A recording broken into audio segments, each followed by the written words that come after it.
For about 3 minutes, one of America's newest battleships went blind, deaf, and almost dead in the water. Night action off Guadalcanal had already begun on the 14th to the 15th of November 1942. In Ironbottom Sound, Vice Admiral Nobutake Kondo was pressing a force built around the battleship Kirishima to finish the mission that had brought Japanese ships back again and again into those waters: bombard Henderson Field and break American control. Japanese night doctrine expected confusion on the American side. It did not expect a modern fast battleship to cripple itself from inside. Rear Admiral Willis A. Lee's Task Force 64 had brought USS Washington and USS South Dakota into that dark water as the United States Navy's newest heavy answer. What Kondo did not know was that inside South Dakota, BB-57, a combat blackout was about to hit at the worst possible moment. Panels would go dead, communications would break, coordination between radar, guns, and command spaces would fail. Yet South Dakota would still survive the night.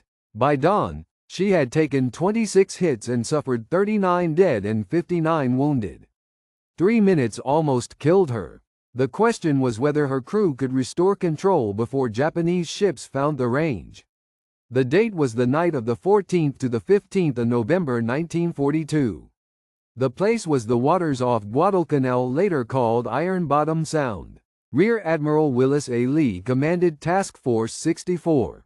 His main force was USS Washington, BB-56, and USS South Dakota, BB-57, screened by 4 destroyers: USS Wauk, USS Benham, USS Preston, and USS Gwynn.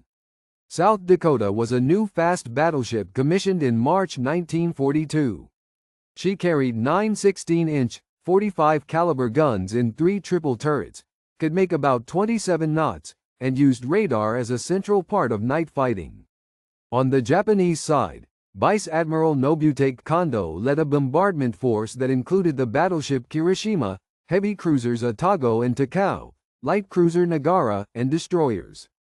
Kondo's mission was direct and practical: get through, cover the transport effort, and strike Henderson Field. The Americans expected a night surface action at close range. The Japanese expected to use experience, optics, and long lance torpedoes in darkness where they had often held the advantage. Lee's force was small, radar-equipped, and committed. Kondo's was larger and operating inside a battle area where several American ships had already been lost.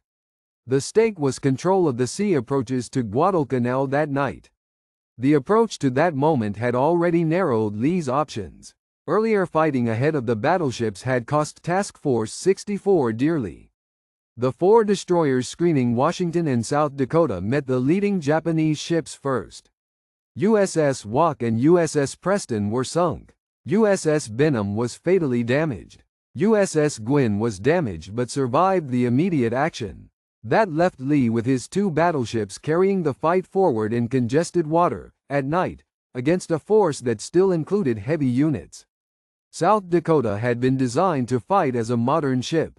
Her SG surface search radar and FC fire control radar gave her an advantage in theory. Her armor belt was 12.2 inches thick. Her main battery could throw a 2,700-pound armor-piercing shell. But those strengths depended on electrical distribution, internal communications, and coordinated control between plotting spaces, directors, and guns. If the circuits held, South Dakota was dangerous. If they failed, speed and armor could not solve the whole problem.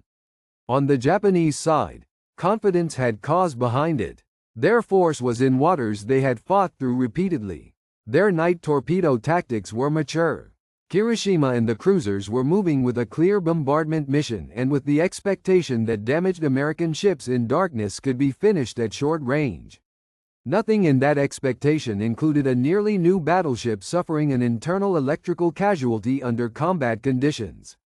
As Lee's ships closed, the range compressed, the sea room shrank, and the battle picture became harder to separate on radar and by eye.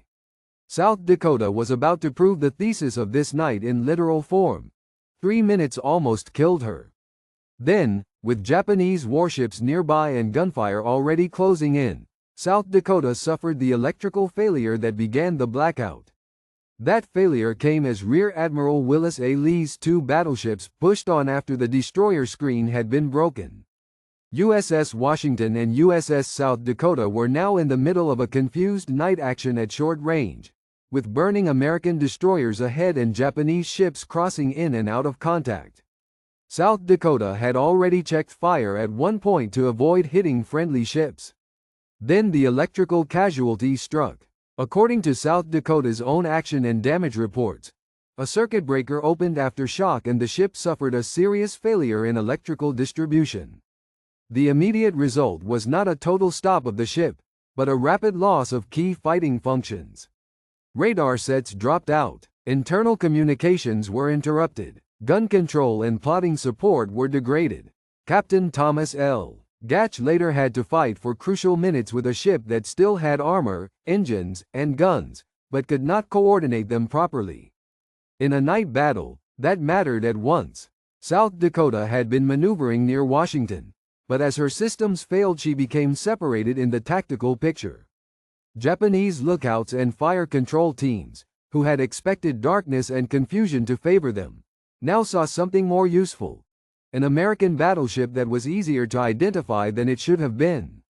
Accounts differ on every visual detail, but the record is clear that South Dakota was illuminated and became the focus of Japanese gunfire. Vice Admiral Nobutake Kondo's force included Kirishima, the heavy cruisers Atago and Takao, the light cruiser Nagara, and destroyers. Once South Dakota stood out, several of those ships engaged her. She was hit repeatedly. The final tally was 26 hits, mostly from medium-caliber weapons, with at least one 14-inch hit attributed in post-battle reconstruction to Kirishima. Enemy observers had not found a dead target. They had found a battleship still moving, still answering with gunfire, but easier to track and bracket than expected. Inside the ship, some power began to return in stages. Not everything came back at once, and not every circuit was restored cleanly. Outside the hull, that partial recovery came only after South Dakota had already drawn concentrated fire at close range. The new tactical fact was simple. One American battleship had become the visible center of the battle, while the other remained harder to detect. The reason those minutes were so dangerous was that South Dakota's combat power depended on electrical integration. Her main battery was 9 16-inch, 45 caliber guns. Her secondary battery included 16 5-inch, 38 caliber dual-purpose guns. Her advantage at night came from radar and centralized fire control, not from armor alone. The SG surface search radar could find ships beyond visual range. FC radar supported the main battery directors. Voice circuits, switchboards, plotting rooms, and stable vertical gear had to work together. When distribution failed, the ship did not become helpless, but it became slower to sense, decide, and fire.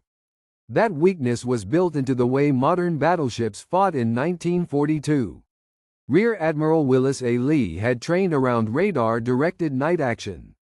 His tactical idea depended on maintaining formation long enough for radar contacts to be turned into controlled gunfire.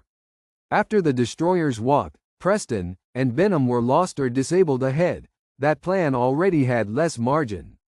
South Dakota then suffered the internal casualty at the worst point, in constricted water and under maneuver.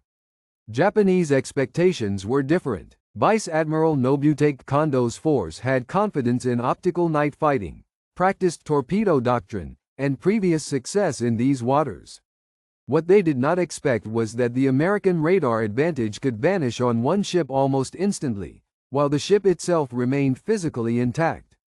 That mismatch explains the alarm in Japanese reactions. They had not outshot South Dakota into blindness first. They encountered a battleship whose mechanical nervous system failed just as visual contact was tightening. Cause and effect followed directly. Loss of radar and communications reduced South Dakota's awareness. Reduced awareness increased separation and exposure. Exposure made illumination more dangerous. Illumination then allowed Kirishima, Atago, Takao, Nagara, and accompanying destroyers to engage a target that should have been harder to hold in the dark. The immediate consequences came in layers. South Dakota did not sink. Her engineering plant kept her moving. Enough systems were restored to let her remain in action and eventually withdraw. But the cost of those minutes was measured in hits and casualties before the ship could recover her fighting efficiency. By the end of the action, 39 men were dead and 59 were wounded. Captain Thomas L. Gatch was wounded and remained in command. The damage pattern showed how dangerous the exposure had been. South Dakota absorbed 26 hits during the battle. Much of the damage came to the superstructure and topside areas, where radar, communications, and fire control positions were already under strain from the internal failure. The ship's armor protection prevented destruction by those hits, but armor could not prevent disruption to exposed systems and personnel. A documented human detail from the battle is Gatch's own condition. He was wounded by shell fragments during the action and continued directing the ship. On the Japanese side, the effect was immediate recognition that one American battleship was illuminated and vulnerable enough to be engaged by multiple ships at once. Their crews concentrated fire accordingly. Yet the same concentration also helped hide the presence and position of USS Washington. While South Dakota endured that punishment, Washington retained effective radar and fire control. Rear Admiral Willis A. Lee could still act with one intact battleship.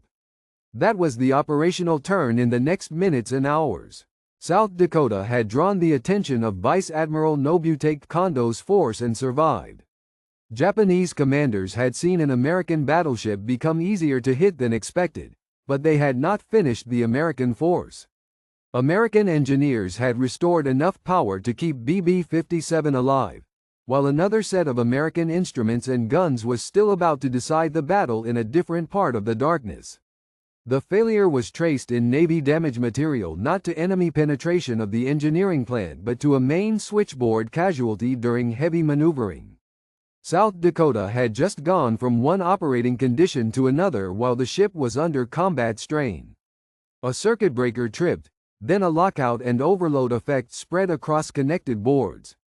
In plain terms, one protective device did what it was designed to do, but in battle the result was a chain reaction. Power was cut from circuits that fed search and fire control support, and the ship's fighting network broke apart faster than the hull did. The loss did not hit every space the same way. Some equipment went dead at once. Some circuits came back in stages. That uneven recovery made the problem harder. Men in different compartments were not solving one clean failure. They were trying to understand a ship that was partly alive and partly dark. Reports describe personnel isolating faults and restoring circuits while gunfire closed. In a battleship built around centralized control, that kind of patchwork restoration cost time the crew did not have. Another detail often missed is that South Dakota's silhouette became part of the problem. She had passed burning American destroyers, and those fires illuminated the area. Her own temporary loss of radar, radios, and coordinated fire control support meant she was less able to manage that visual danger. Japanese ships did not need a perfect optical picture.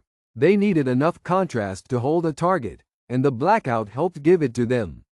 The superstructure then became the most expensive place on the ship. Japanese medium-caliber fire smashed into radar positions, communication circuits, and exposed control stations. That is why the hit count alone does not explain the danger. A battleship could absorb punishment in armored spaces and still be tactically crippled if topside systems and the men operating them were cut up. There was also a design lesson already visible that night. South Dakota's armor and propulsion kept her alive, but her combat value depended on electrical distribution more than earlier battleship doctrine had ever required. A modern battleship could still float, steam, and fire some guns after a system's casualty, yet lose the speed of thought that made those guns decisive. That raised the larger issue immediately. If a first-line battleship could be exposed by a few minutes of internal electrical disorder, then night battle in 1942 was no longer decided by armor alone. Rear Admiral Willis A. Lee had built his fighting method around that fact. His battleships were not simply heavier versions of older ships. They were radar ships. In darkness, detection, identification, range solution, and disciplined fire control mattered more than broadside weight by itself. South Dakota's blackout showed the negative case. USS Washington showed the positive one. Because Washington kept her radar and main battery control intact, Lee still had one ship able to see through the night in a way the Japanese could not match. That is why this action matters beyond the damage to one battleship. The Battle off Guadalcanal became one of the clearest demonstrations that night surface combat had become a machine war. Electrical power, radar reliability, and internal communications shaped survival as much as armor thickness. 3 minutes almost killed her. Those minutes also showed how quickly advantage could pass to the side whose technical system remained coherent. Japanese confidence entering the action was grounded in experience. Their surface forces had repeatedly fought well at night around Guadalcanal. They trusted lookouts, optics, searchlights, and torpedoes. Kondo's force had reason to believe that close-range darkness still favored the Imperial Japanese Navy. But the destruction of Hiroshima by Washington's radar-directed gunfire forced a different conclusion. American ships had taken punishment, lost destroyers, and seen one battleship nearly disable itself. Even so, a surviving U.S. battleship could still deliver a sudden, accurate, crippling blow. Post-war Japanese accounts and interrogations repeatedly reflected respect for American radar fire control. The fear did not come from myth. It came from observed effect.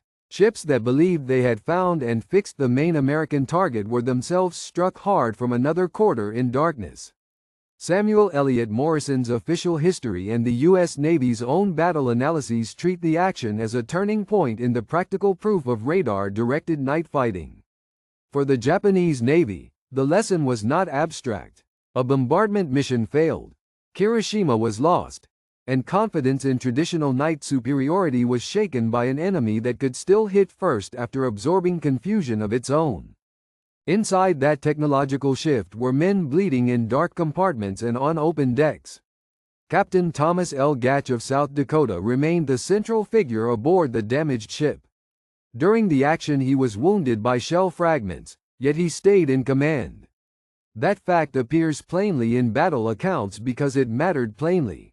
South Dakota was taking repeated hits, communications were disrupted, and the ship needed a single authority still functioning at the top.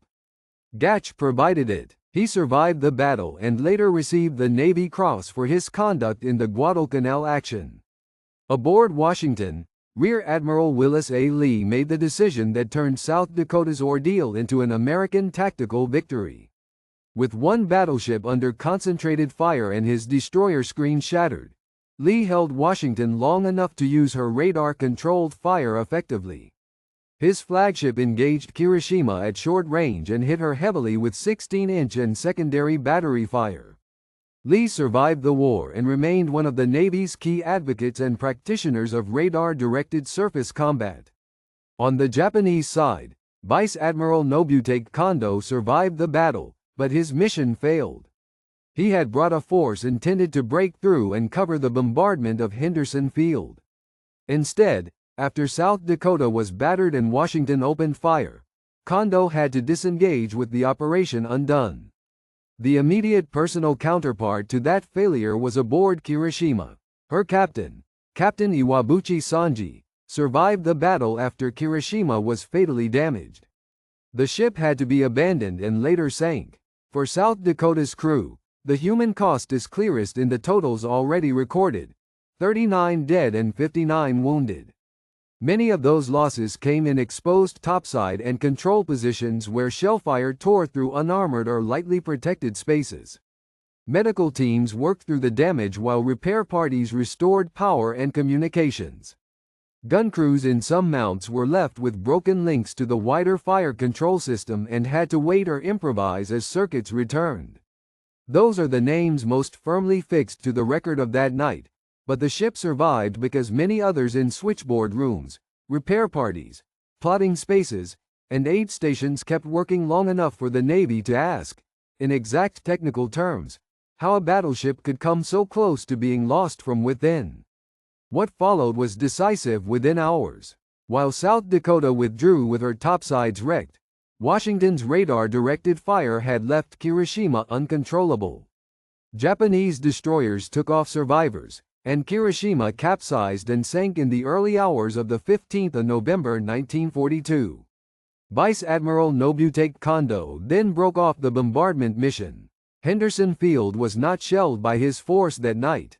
That immediate failure mattered because Japanese transports were still trying to reach Guadalcanal without the full protection the bombardment had been meant to provide. On the 15th of November, American aircraft from Henderson Field and other forces attacked those transports and their escorts. Several transports were sunk or disabled before unloading fully. 4 beached themselves on Guadalcanal. Much of the equipment and supplies they carried were lost. In practical terms, the night action off Guadalcanal had blocked the intended naval blow and exposed the follow-on effort by daylight. For South Dakota, the next consequence was survival by engineering discipline rather than by armor alone.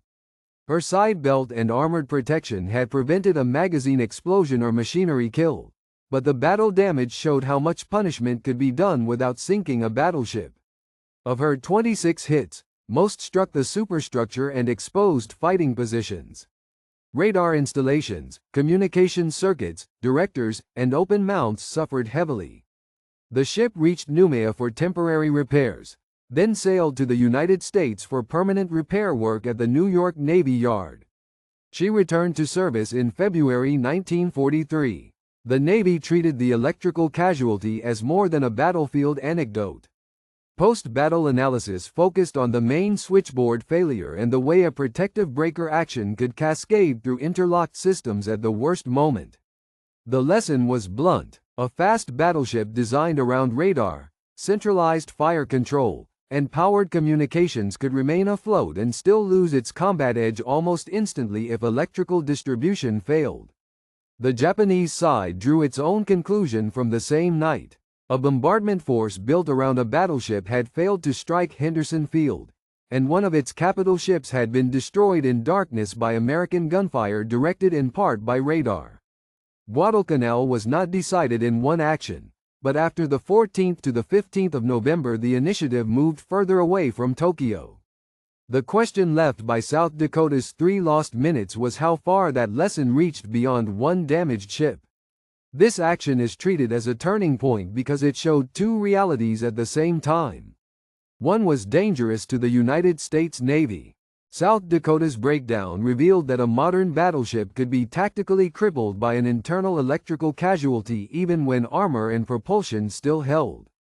The other was dangerous to Japan. Washington's performance showed that if the electrical and radar systems stayed coherent, American heavy ships could fight at night with a kind of control Japanese doctrine had not solved.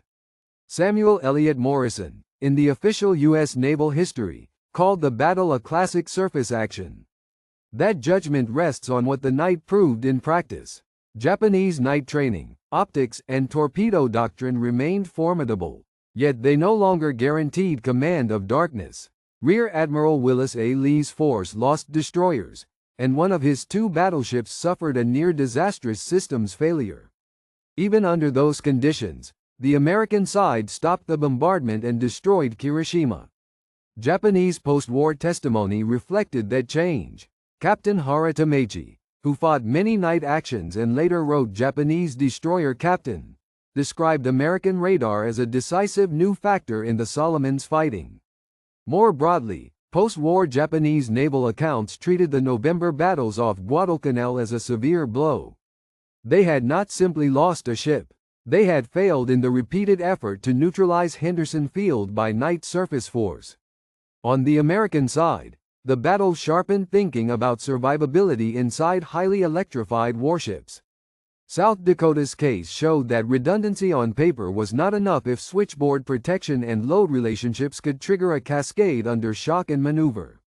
The ship survived because her crew restored enough order fast enough, and because Washington remained in the fight with her own system intact. That is why the battle stands out in operational histories of Guadalcanal. It did not end the campaign in one stroke. It did prove that Japanese heavy surface forces could be turned back at night by radar-directed American battleships, and that technical failure inside one ship could matter as much as enemy shellfire outside it. From there, the record passes from doctrine and command to the men who carried those lessons home. Captain Thomas L. Gatch survived the battle, received the Navy Cross for his conduct off Guadalcanal, and remained in the Navy until retiring as a vice admiral in 1958. Rear Admiral Willis A. Lee commanded battleship forces later in the war and died in 1945. Vice Admiral Nobutake Kondo survived the war and died in 1953. Captain Iwabuchi Sanji survived the loss of Kirishima, later commanded naval forces in the Philippines, and was killed on Manila in 1945. Their later fates are part of the record, but South Dakota's afterlife stayed tied to those 3 minutes. After permanent repairs, South Dakota returned to combat in 1943 and served through the rest of the war in the Atlantic and Pacific. She earned 13 battle stars in World War II. Decommissioned in 1947, she was sold for scrap in 1962. The ship herself is gone, but her story is not. In Sioux Falls, South Dakota, the South Dakota Battleship Memorial preserves artifacts from BB-57, including one of her propellers, and anchors the ship in state memory. The National Museum of the Surface Navy at the Battleship Iowa Museum and the National Museum of the U.S. Navy preserve the larger story of American battleships, radar fighting, and the Guadalcanal campaign. Guadalcanal itself remains marked by memorials and wreck sites across Ironbottom Sound. In Navy records, South Dakota's damage reports and action reports preserve the most exact memorial of all: the technical language of what nearly happened. A breaker opened. Power failed unevenly. Directors, radios, and radar dropped out. Then sailors in darkened compartments isolated faults and brought enough of the ship back to life. One human detail survives in almost every telling because it belongs there. Captain Gatch, already wounded by fragments, stayed at his post while the ship was under repeated fire. That is the answer to the contradiction at the start. For about 3 minutes, one of America's newest battleships did go blind, deaf, and almost dead in the water. She was not saved by invulnerability. She was saved by armor that held long enough, by repair parties who restored power in stages, and by the fact that Washington was still able to win the gun battle around her. 3 minutes almost killed her, and the crew's recovery kept the ship alive long enough for the American force to win the night. If stories like this matter to you, the next one goes even deeper.